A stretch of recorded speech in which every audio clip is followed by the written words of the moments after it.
평강이 필요한 때인 것 같습니다. 여러 영국의 종교개혁자 리틀리라고 하는 사람이 있었는데 기독교를 핍박하는 많은 사람을 죽여서 피해 여왕이라고 불리는 메리 여왕의 핍박대에 체포되었습니다. 그래서 이 런던 탑에 투옥되었다가 뒤에 옥스퍼드에서 레티미와 함께 불에 태워 죽임을 당한 그런 순교자입니다. 그런데 순교하기 전날 밤에 이런 일이 있었습니다. 그의 동생이 찾아와서 그 밤 동안 위로하며 같이 지내자고 그렇게 리틀리에게 얘기를 합니다. 그때 리틀리가 그것을 거절하면서 이렇게 말합니다. 나는 오늘 밤 평안히 자고 내일 순교하겠다. 이렇게 얘기를 해요. 어떻게 이렇게 말할 수가 있었을까요? 여러분, 우리는 작은 문제가 생기거나 조금만 몸이 아파도 걱정이 되어서 잠이 오지를 않는데 죽음을 앞두고 어떻게 이런 말을 할 수가 있었을까? 요즘 제가 잠자는 시간을 계산을 해보니까 3시간 반에서 한 4시간 자는 것 같아요. 그래서 이 잠이 안 올 때도 있고 그런데 바로 이 리틀리는 그런 순교를 앞에 놓고 어떻게 그렇게 얘기할 수가 있었을까? 그것은 그가 온전히 주님 앞에 있었기 때문에 가능한 줄로 믿습니다. 주님 앞에 있었기 때문에. 그래서 주님이 주시는 평강이 그 안에 있었기 때문에 가능한 일입니다. 여러분 안에 주님이 주시는 평강으로 가득 차시기를 주의 이름으로 축원합니다. 또 한 사람 19세기 중국에서 선교 활동을 했던 영국의 선교사 허드슨 테일러의 얘기입니다. 이 허드슨 테일러는 늘 믿음과 소망으로 살았던 사람입니다. 그런데 그의 삶은 그다지 평안하지가 않았어요. 늘 부족한 선교비 때문에 걱정했습니다. 그리고 가정적인 문제, 건강의 문제, 이런 등등의 문제로 인해서 그의 삶에는 늘 어려움이 가득했습니다. 그럼에도 그는 마음의 평강을 유지하면서 살아요. 그가 죽자 그의 친구는 이 허드슨 테일러에 대한 글을 남기는데 이런 글을 남겼어요. 그의 삶은 평안이 무엇인지 보여주는 살아있는 교과서였다. 천국 은행에서 매일의 양식, 즉 주님이 주시는 평안을 가져다 쓰는 듯했다.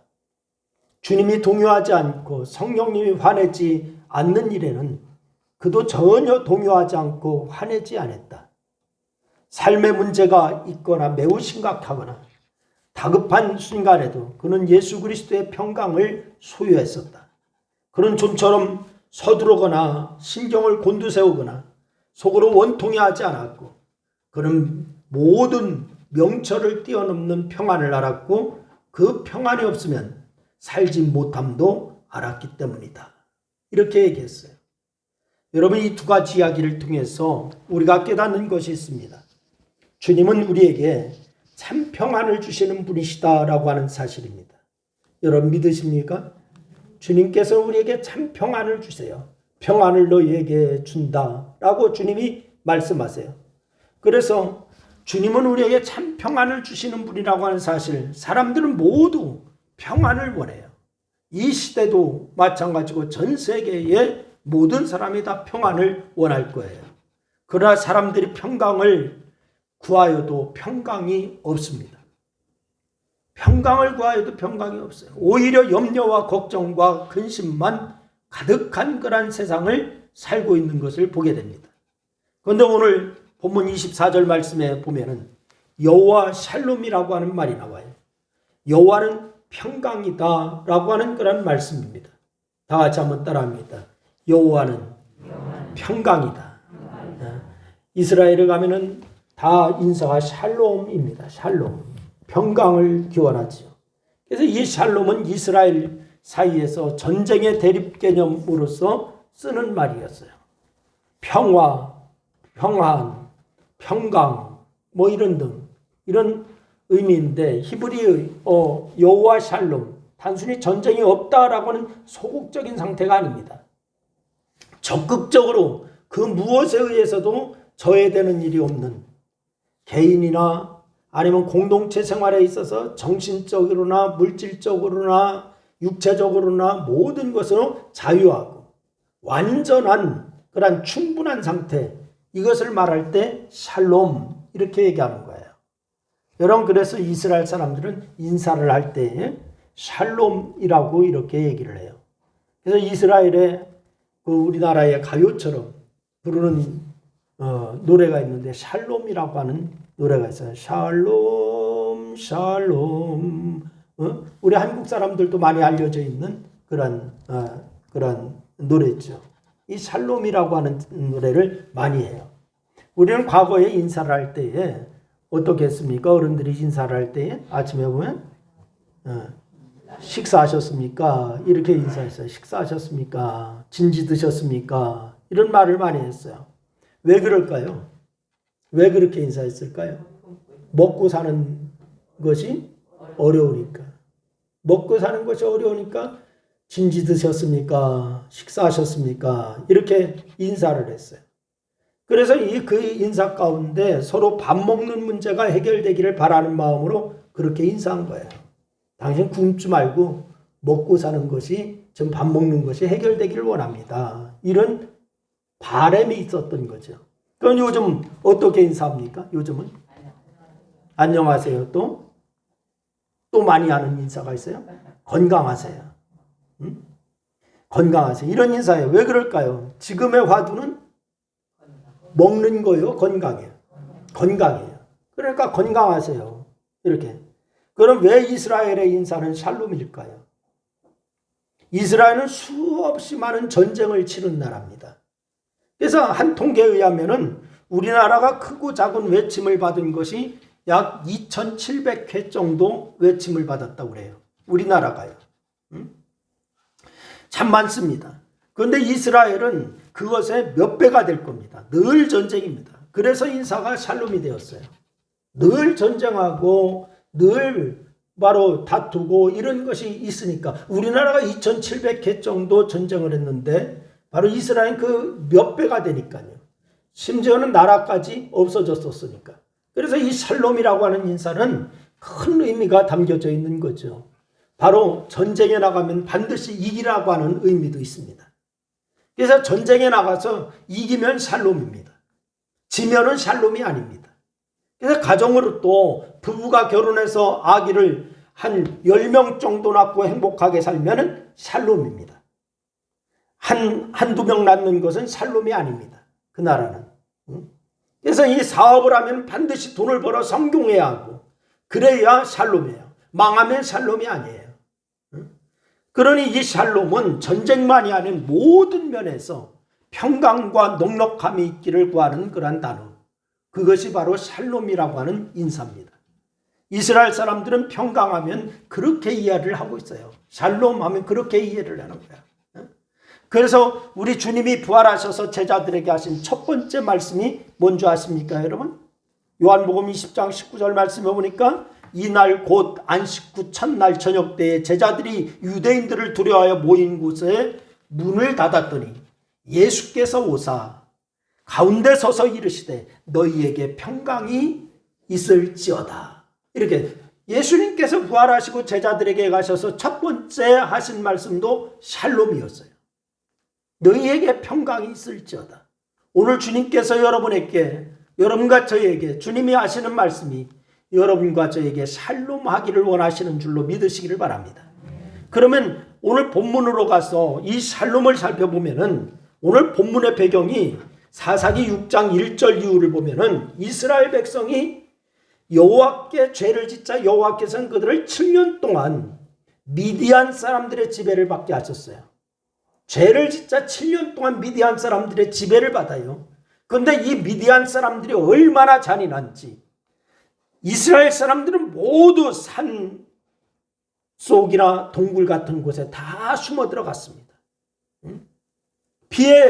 피해서 도망간 거죠.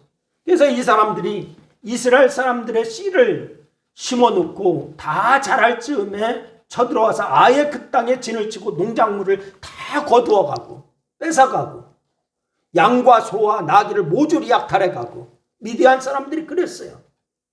5절 말씀에 보면은 그들은 가축과 천막을 가지고서 메뚜기 떼처럼 몰려왔다 그랬습니다. 사람과 낙타가 너무 많아 셀 수 없을 정도였다라고 합니다. 그들이 와서 이스라엘 땅을 폐허로 만들었어요. 그런데 이스라엘 사람들은 대항할 힘이 없습니다.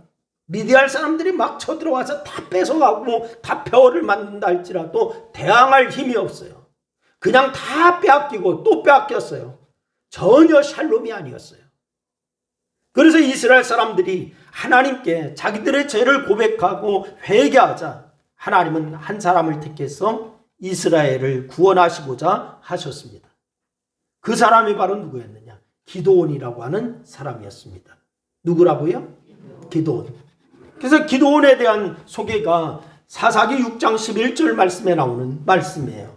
우리 11절 말씀 그걸 생각하면서 지금까지 말씀드린 것을 생각하면서 6장 11절 말씀을 한번 같이 읽겠습니다. 6장 11절 말씀 같이 읽습니다. 시작. 여호와의 사자가 아비에셀 사람 요아스에게 속한 오브라에 이르러 상수리 나무 아래 앉으니라. 마침 요아스의 아들 기브온이 미디안 사람에게 알리지 아니하려 하여 밀을 포도주 틀에서 타작하더니. 밀을 어디에서 지금 타작하고 있어요?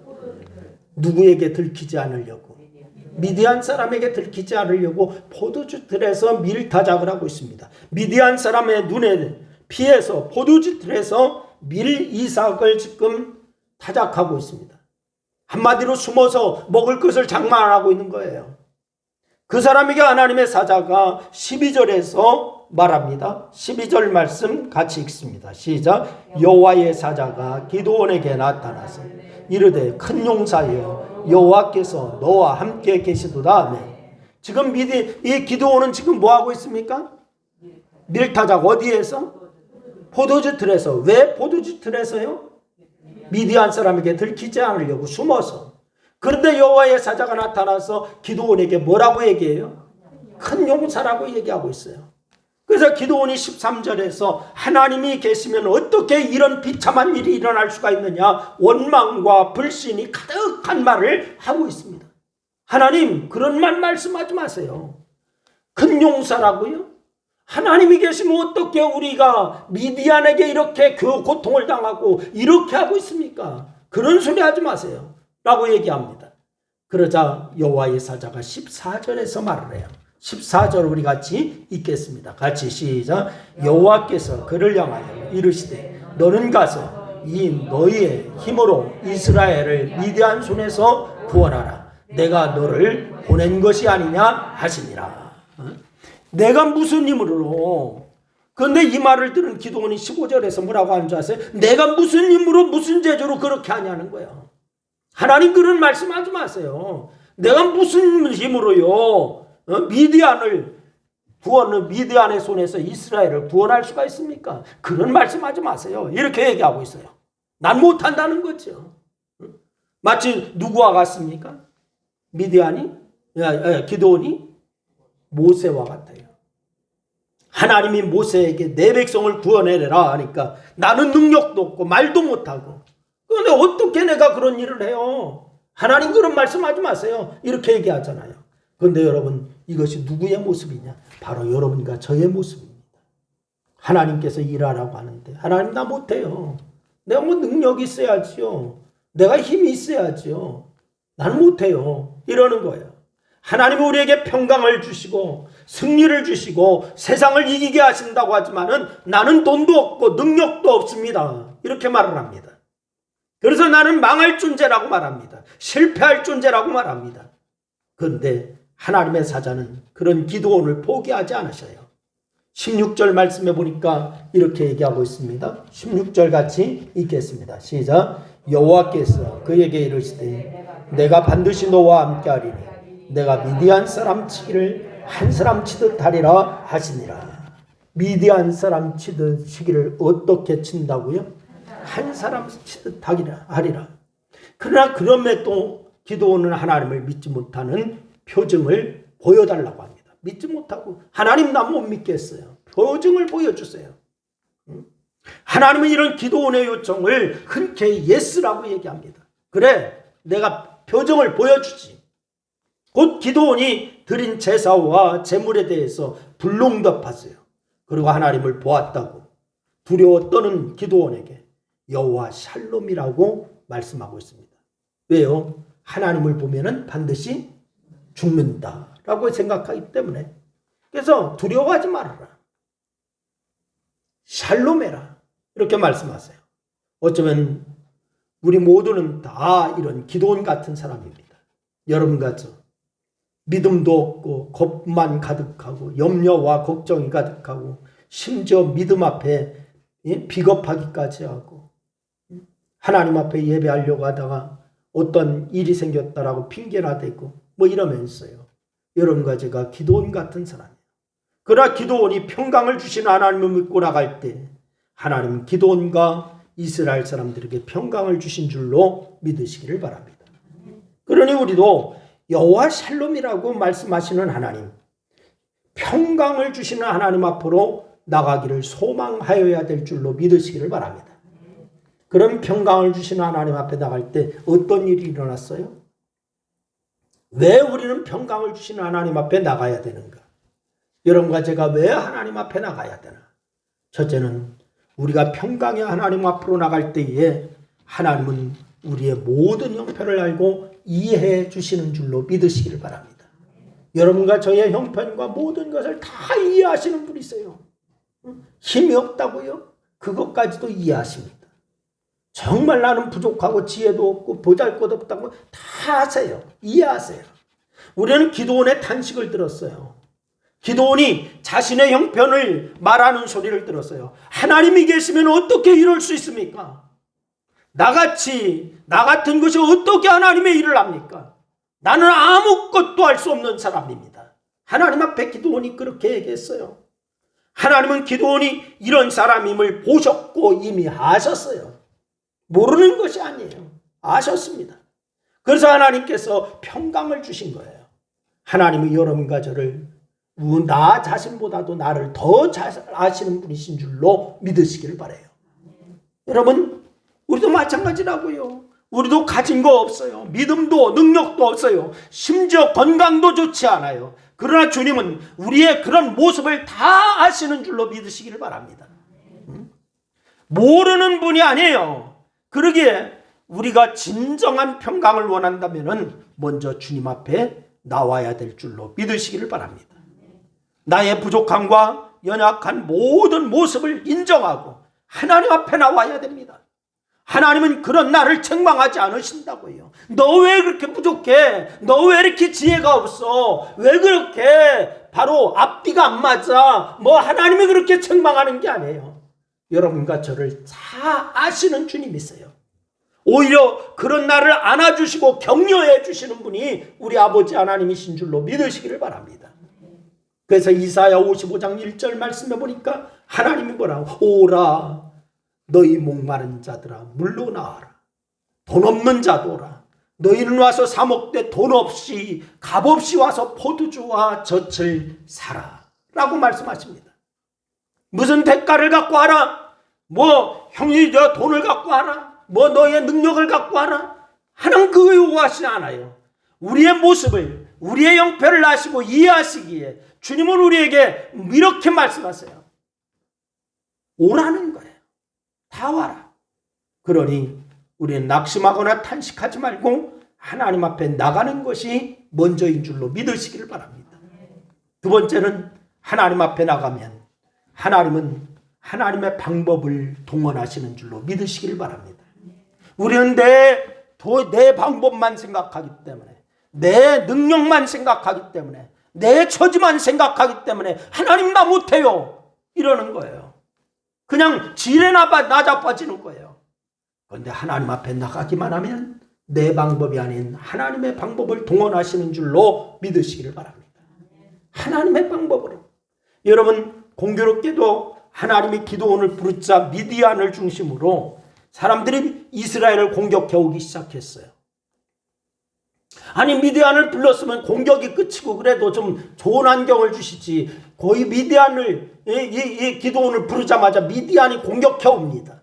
사사기 8장 10절 말씀해 보면은 이때 이스라엘 공격한 군대의 숫자가 적어도 얼마냐? 13만 5천 명이에요. 적어도요. 그 이상이에요. 이들과 싸우기 위해서 하나님은 기드온에게 군사를 모으라고 하십니다. 그자 모인 군대가 고작 몇 명이었는지 아십니까? 사사기 8장 3절 말씀을 보니까 3만 2천 명이었다. 그랬습니다. 13만 5천 대 3만 5천, 3만 2천. 게임이 됩니까? 안 됩니까? 안 되죠.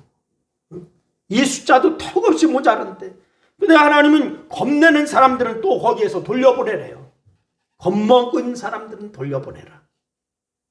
그래서 겁나는 사람 집으로 가라고 했더니 몇 명이 갔느냐? 2만 2천 명이 집으로 돌아가고 1,000명만 남았어요. 겁먹은 사람. 여러분, 그것도 전쟁을 앞에 놓고 겁먹지 않을 사람 별로 없잖아요. 근데 하나님은 이 2만 명을 데리고 2만 2천 명을 다 보내고 10,000명을 데리고서 하룻샘에 가서 물을 먹이라고 합니다. 10,000명을 데리고. 그리고 거기서 물을 손으로 떠먹는 300명만을 이스라엘 군대로 세우라고 얘기하십니다. 13만 5천 명 대 300명. 13만 5천 명 대 300명이 되었어요. 그런데 이 앞서 일어난 일이 있습니다. 사사기 6장 25절 이후에 보니까 기드온에게 바알과 제단을 부수라고 얘기합니다. 바알과 제단을 부숴라. 바알의 제단을 무너뜨리는데 아무 이상이 없습니다. 바알이 보복하지를 못하는 겁니다. 그때 이방 사람들은 바알 신당을 부수면 큰일 나게 생기는 일인 줄 알았어요. 근데 바알 신당을 부숴버리는데 아무 일이 일어나지 않습니다. 보복하지 못합니다. 왜 보복하지 못합니까? 시편 135편 15절로 17절에 보니까 열국의 우상은 은금이요 사람의 손으로 만든 것이라. 입이 있어도 말하지 못하며 눈이 있어도 보지 못하고 귀가 있어도 듣지 못하며 그들의 입에는 아무 호흡도 있다 없다 없느니라. 이랬어요. 아무것도 아니라는 거예요. 여러분, 이 말하는 것처럼 이렇게 말하는 거예요. 우상은 아무것도 아니기 때문에 바알의 신당을 부숴버려도 일이 일어나지 않는 것은 당연한 일이에요. 그리고 양털이 젖은 기적을 보여주면서 하나님은 지금도 살았고 온 세상을 주관하시고 역사하는 분이시다라고 하는 사실을 알게 해주십니다. 이 기적을 통하여서 하나님은 먼저 기드온의 마음을 강하게 하셨어요. 숫자가 아니라, 무기가 아니라 내 믿음이, 내 마음이 먼저다. 여러분의 믿음이 먼저입니다. 여러분의 마음 중심이 먼저입니다. 하나님을 향하느냐 안 하느냐, 이것이 우선이라는 거예요. 우리 신광교회 모든 성도들은 믿음이 먼저일 수 있기를 주의 이름으로 축원합니다. 그러면서 마음에 결단이 있어서 주님 앞에 순종하고 가는 역사가 있기를 주의 이름으로 축원합니다. 그렇습니다. 우리의 문제는 먼저 믿음이 무너지는 것이 먼저 문제인 거예요. 믿음이 무너지는 것이 문제지 조건이 문제가 아닌 거예요. 그래서 하나님은 먼저 우리의 믿음을 세우기를 원하시는 줄로 믿으시기를 바랍니다. 이것이 하나님의 방법입니다. 너 능력 있냐? 너 재물 있냐? 너 힘 있냐? 너 환경이 좋냐? 이거 먼저 따지는 게 아니에요. 믿음이 있느냐? 믿음을 세우셔서 일하기를 원하시는 분이 하나님의 방법인 줄로 믿으시기를 바랍니다. 우리는 무기가 문제라고 생각하지요. 전쟁하는데 핵무기, 이것이 문제라고 생각하지요. 믿음이 먼저입니다. 우리가 평강을 주시는 하나님 앞으로 나가면은 하나님은 먼저 우리의 믿음을 세우시는 줄로 믿으시기를 바랍니다. 그래서 믿음으로 모든 것을 보게 하시는 거예요. 우리를 이기게 하시는 하나님을 먼저 보게 하시는 거예요. 여러분이 환경을 보지 말고 조건을 보지 말고 먼저 하나님이 보여질 수 있기를, 하나님을 바라볼 수 있기를 주의 이름으로 축원합니다. 그 평강을 주시는 하나님 앞에 기드온처럼 나가시기를 바랍니다. 그래서 모든 평강을 주시는 하나님을 보여야 돼요. 새 마음을 받으시기를 주의 이름으로 축원합니다. 하나님께서 믿음을 세워주시고 새 마음을 주실 때 승리의 역사가 있을 줄로 믿으시기를 바랍니다. 세 번째는 하나님은 놀라운 일을 일으키시는 분이신 줄로 믿으시기를 바랍니다. 평강의 하나님을 믿고 나갔던 기드온과 300명의 용사는요, 아주 기묘한 방법으로 이 미디안을 물리쳤습니다. 여러분, 우리가 평강의 하나님을 믿고 나가면 우리에게도 이런 일이 일어나는 줄로 믿으시기를 바랍니다. 시편 126편 1절로 3절 말씀에 보면은 여호와께서 시온의 포로를 돌려보내실 때에 우리는 꿈꾸는 것 같았도다 라고 얘기했어요. 시온의 포로로 잡혀갔을 때 여호와께서 다시 돌려보낼 때 꿈꾸는 것 같았대요. 그때에 우리 입에는 웃음이 가득하였고 우리 혀에는 찬양이 찼었다. 그때의 문나라 가운데서 말하기를 여호와께서 그들을 위하여 큰 일을 행하셨도다 하였도다. 여호와께서 우리를 위하여 큰 일을 행하셨으니 우리는 기쁘도다. 할렐루야. 이게 126편 1절로 3절이에요. 여러분, 그것도 그럴 거지. 포로로 된 백성이 포로에서 기와나가 있으니까 꿈꾸는 것 같고 입에는 스마일이 걸려있고 얼마나 좋았으면 입에서는 계속 하나님 감사합니다 감사합니다 찬양이 나오고 여러분, 그러면서 많은 이방 백성들이 볼 때에 여호와께서 큰 일을 행하셨다 하고서 자, 과연 하나님이 계시는구나. 그러니 기쁨이 충천하지요. 하나님이 바벨론 70년 포로에서 해방시켜 주시는 것은 상상할 수가 없는 기적적인 일이었어요. 이것을 노래하는 거예요. 이것을 노래하는 거예요. 이런 기적은 기드온에게 일어났고 평강의 하나님을 믿고 하나님께로 나가는 우리에게도 일어날 줄로 믿으시기를 바랍니다. 기드온에게만 일어난다, 이스라엘에게만 일어났다, 그 일이 아니에요. 여러분과 저에게도 그러한 일이 일어날 줄로 믿으시기를 바랍니다. 그러니 낙심하지 마세요. 하나님을 반드시 에스더처럼 우리에게 기가 막힌 일을 베풀어 주실 줄로 믿으시기를 바랍니다. 그러니 우리는 하나님만 믿고 하나님만 바라보고 나가면 되는 거예요. 어떤 심정으로? 죽으면 죽으리라 라고 하는 결단으로 믿음으로 나가면은 하나님은 반드시 살게 하시는 역사가 있는 줄로 믿으시기를 바랍니다. 평강의 은혜를 사모하면서 하나님 앞에 나가는 우리가 꼭 기억해야 할 말씀이에요. 시편 62편 5절 말씀에 보니까 내 영혼아 잠잠히 하나님만 바라라. 물은 나의 소망이 그로부터 나오는도다 라고 말씀하고 있어요. 여러분, 추호도 잊지 말아야 할 말씀이 시편 62편 5절 말씀입니다. 내 영혼아 잠잠히 하나님만 바라라. 물은 나의 소망이 그로부터 나오는도다. 여러분의 소망은 하나님으로부터 나오는 거예요. 여러분의 승리도 하나님으로부터 나오게 되는 줄로 믿으시길 바랍니다. 나를 보거나 세상을 바라보면 흔들릴 수밖에 없어요. 그래요. 나같이 못난 사람, 나같이 부족한 사람, 나를 보면 소망이 다 없어. 좌절이야. 절망이에요. 불안할 수밖에 없어요. 그러니 주님을 바라보시길 바랍니다. 주님을 바라보면 소망이 넘치게 됩니다. 여러분, 확신이 생기게 됩니다. 주님의 방법으로 승리하는 역사가 여러분에게 있기를 주의 이름으로 축원합니다. 시편 126편 5절로 6절 말씀해 보니까 눈물을 흘리며 씨를 뿌리는 자는 기쁨으로 거두리로다. 울며 씨를 뿌리러 나가는 자는 반드시 기쁨으로 그 곡식단을 가지고 돌아오리로다. 할렐루야. 여러분, 힘쓰고 애써야 됩니다.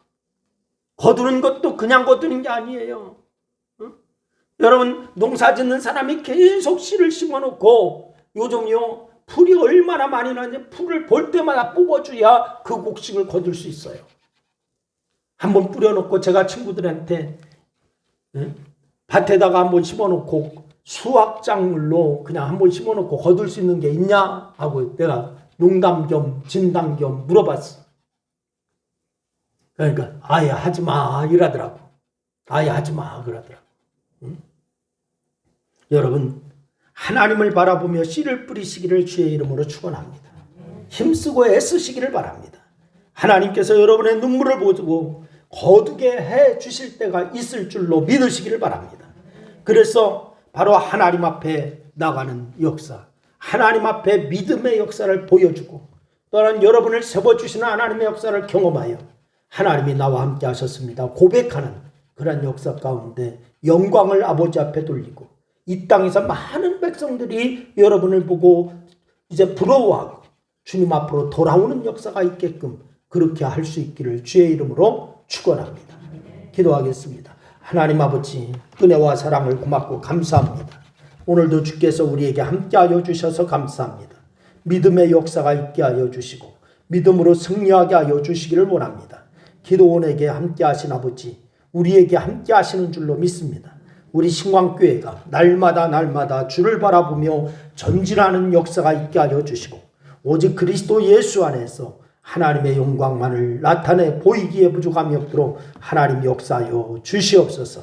이 시간 아버지 하나님, 평강을 주시는 하나님께 나가는 믿음이 있게 하여 주시고 그 믿음으로 하나님의 방법대로 사는 저희들 될 수 있도록 인도하여 주옵소서. 예수님의 이름으로 기도했습니다. 아멘. 우리 찬양 원장 드리고 주기도문 하시고 예배를 마치겠습니다.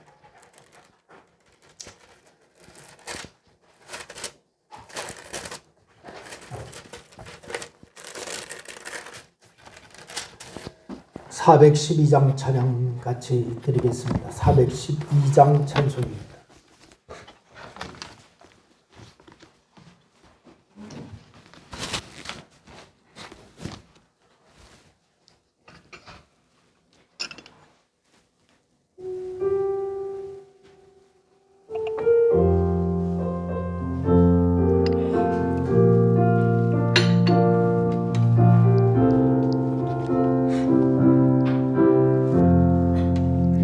내 영혼의 그 깊은 데서 맑은 가락이 울려 나의 하늘 곡조가 언제나 흘러나와 내 영혼을 고이 싸네.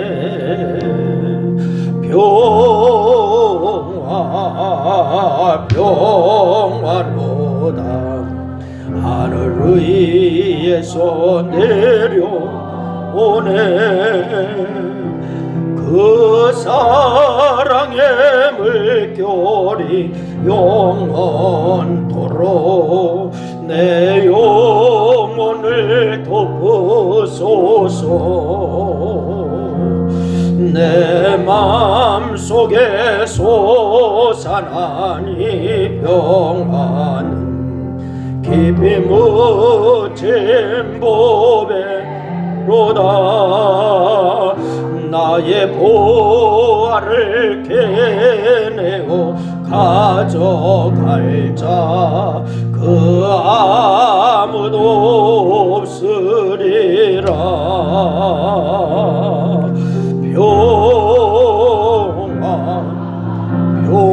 평화로다 하늘 위에서 내려오네. 그 사랑의 물결이 영원토록 내 영혼을 덮으소서. 내 영혼의 평화가 넘쳐남은 주의 큰 복을 받음이라. 내가 주야로 주님과 함께 있어 내 영혼이 편히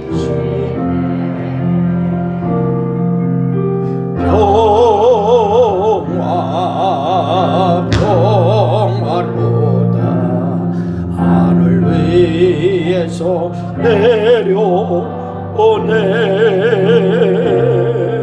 그 사랑의 물결이 영원토록 내 영혼을 덮으소서. 이 땅 위에 험한 길 가는 동안 참된 평화가 어디 있나. 우리 모두 다 예수를 친구 삼아 참 평화를 누리겠네.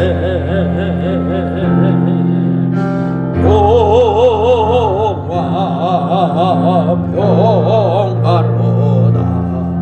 하늘 위에서 내려오네. 그 사랑의 물결이 영원토록 내 영혼을 덮으소서. 아멘. 하늘에 계신 우리 아버지여, 이름이 거룩히 여김을 받으시오며 나라의 마옵시며 뜻이 하늘에서는 것 같이 땅에서도 이루어지리이다.